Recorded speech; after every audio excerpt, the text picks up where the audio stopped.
Okay? You're going to need some type of a lifter system to get your jars out of that pot. If this is the one of the few things you can afford to buy, I would highly recommend you getting a jar lifter because you're going to protect yourself. It's very difficult to take those jars and, even unless you have a silicone mitt and you want to stick your hand in boiling water, you have to be able to pick them up somehow and put them down inside that hot canner. Now, I have the rack where I can lift mine up, but I still prefer to use these because when they come out of the water, there's a lot of times there's water on top, and you don't want to do one of these to get the water off. You can break your seal. So there's going to be boiling water sitting on top of this lid. And I can use this even after I get the lifter from inside the canner. I can use this to move my jars over to my surface, and I'm not worried about hurting myself. They do sell kits with these in that has the next couple of items that I can show you. Now, a lot of the kits have, this is a magnetic tool that is used to get your lids out of boiling or simmering water so that they can remain, clean and sterile.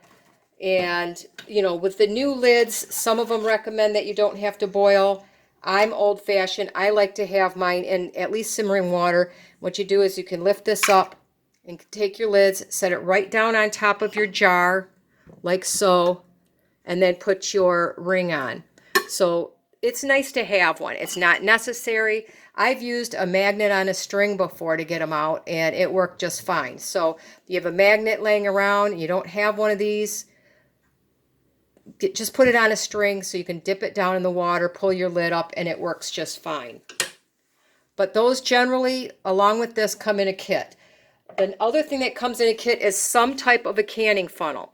You want a canning funnel like this, not like this, because you're not going to be able to get your food down in a hole that tiny. This one fits very nicely in the top of a jar. It could fit in both a regular mouth jar and your wide mouth jar. And when you ladle your food in there, you don't have to worry about trying to stuff it through a tiny hole. So you need some type of a canning funnel, is highly recommended.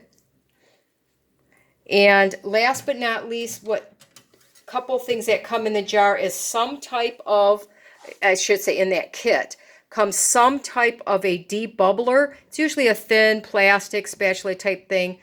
I didn't even bother. I haven't been able to find one. I use a plastic spoon, plastic knife works extremely well. And once we start canning, I'll show you what you use it for.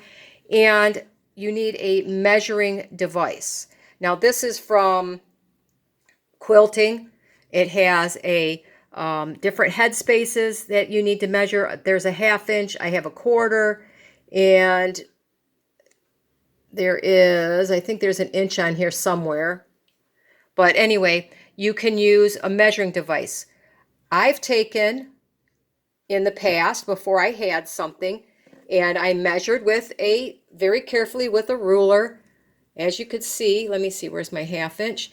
I measured a 1/2 inch to the top of this mark so that I know I can take my little lifter, I can put it in my jar once my food's in there, and I could say, okay, is my food at least that high from the bottom?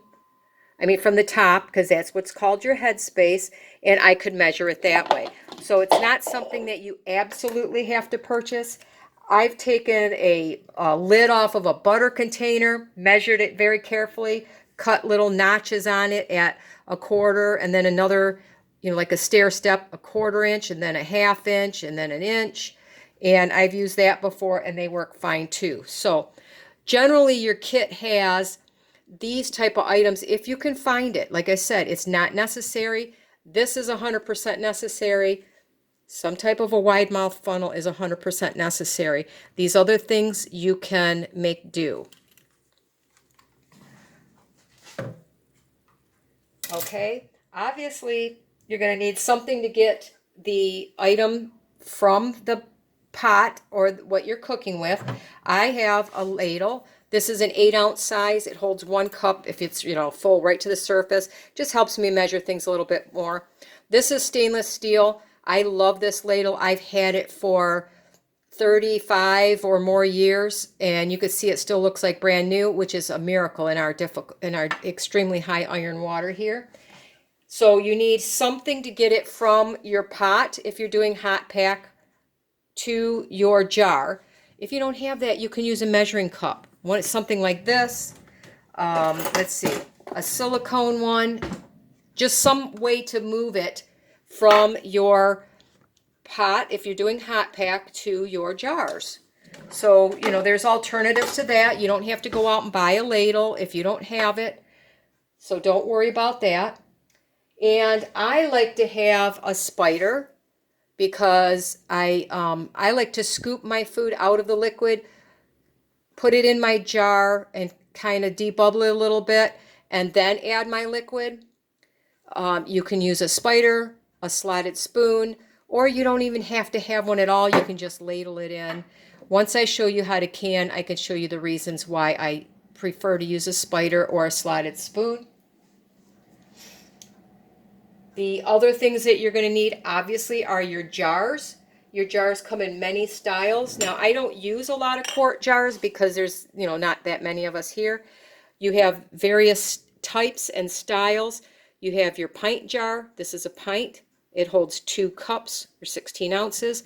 This is a 12-ounce straight-sided regular jar. It's used a lot for jelly or things that you want that will be easy to get in and out of the jar because it does not contain this lip here.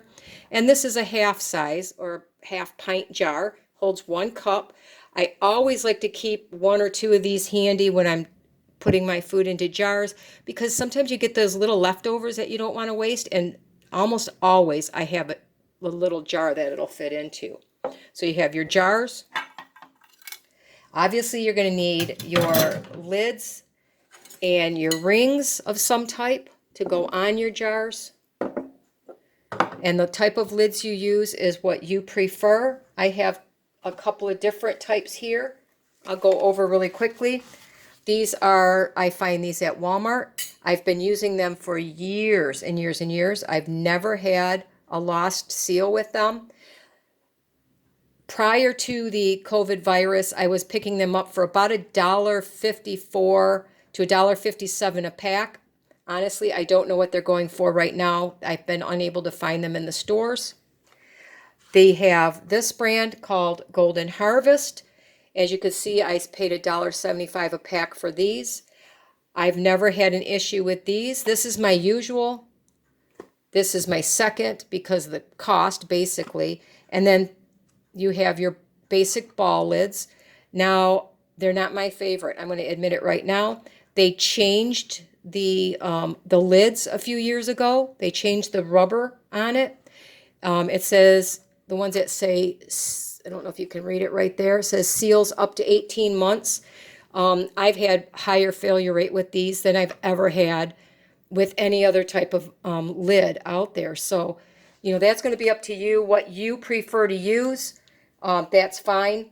And lastly, what I own, excuse me, I have these called Tatler lids. I was very lucky and found 10 boxes of these at a garage sale for $1 a box. And they're usually run between $10 and $15 a box. They are reusable. It says up to 20 times. Let me show you what they look like. It's a 2-piece system. It has a rubber ring, and then it has a plastic lid with it, and you need to supply your own rings. There is a definite learning curve to using these, but I use these a lot for myself. I've done both water bath and pressure canned in them, and I've never had an issue once you understand how to use them. I will do a video in the near future on exactly how to use these. I always start with just plain canning water so that you can play with the lids and understand how to use them. So we'll do a full video on just using these type of lids at a later time. So let me see. Do I have everything I need to tell you about? Excuse me. Oh, no, I have another important item that you must have, and that is plain old white vinegar. Now, you don't need a giant jar like this. I use it for everything around my house, so you're going to need some vinegar. I put that both in the water in my water bath canner, It helps to keep the jars from being cloudy, and you need it to wipe the rims of your jar. Once you fill them with your food, you have to wipe with vinegar to make sure your rims are clean. So you're going to need some vinegar. And last but not least, the most important thing is to understand how you are canning your food, whether it be hot pack or cold pack. And there's a simple phrase to remember. If you are hot packing, everything must be hot. Your water is hot. Your food is hot. Your jars are hot. Everything has to be hot, or you have the potential to break your jars. What I do, let me move you over here real quick. I take my jars. I have a silicone mat down here. It prevents them from sliding too much.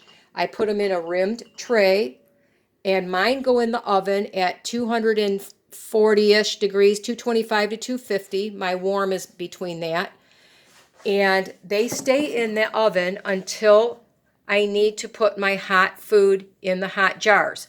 While I'm making my food, my canner is also warming up to just about the boiling point. If you are using a raw pack or a cold pack method, everything is cold. Your jars are sterilized but cold. Your water is cold.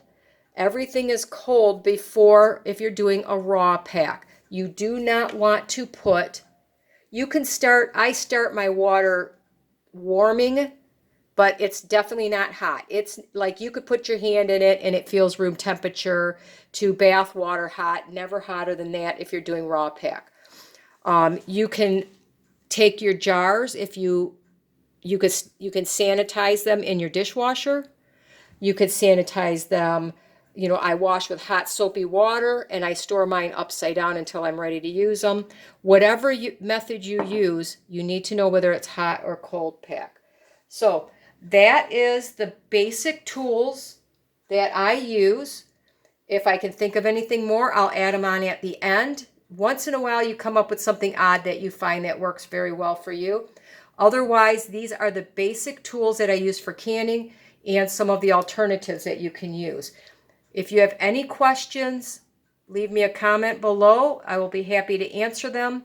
And as I do my canning videos, I will refer to this video so that you'll know the tools and supplies that you're going to need other than what your recipe calls for. So anyway, that's the supplies that you need to do basic water bath canning. Have a wonderful day, everybody.